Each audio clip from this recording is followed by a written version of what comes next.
This is Ratios Part 5. And what we're going to talk about today is a continuous proportion. Okay.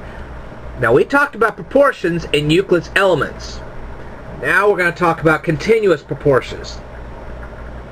And that's when you have a 2 to 4, 4 to 8 ratio. Now how does that actually work? Well, first of all, this first term, you see this first term? This is the number 2 here. This is called the first term. It's also called the first proportional. This is the first proportional right here. That number 2 is the first proportional. The mean proportional is the number 4. It's the middle term. Okay? The mean proportional is the middle term, which is number 4. The third proportional is the final term, which is the number 8.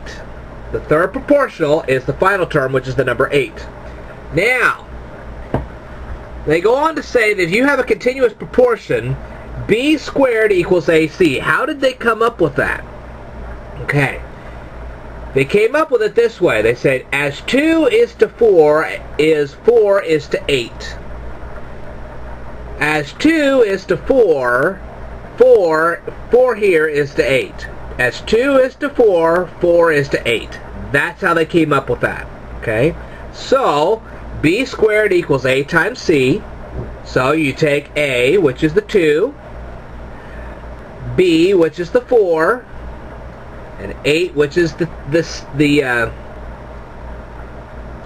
c. Okay? 2 is a, 8 is c, 4 is b.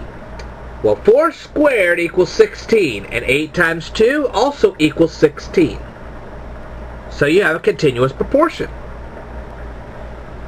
And it would be no different if you cross-multiplied down here. Well,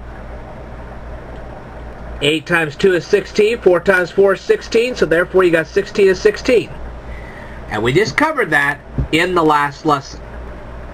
So, now you know a few more terms about ratios. I will tell you more in a future video. Stay tuned.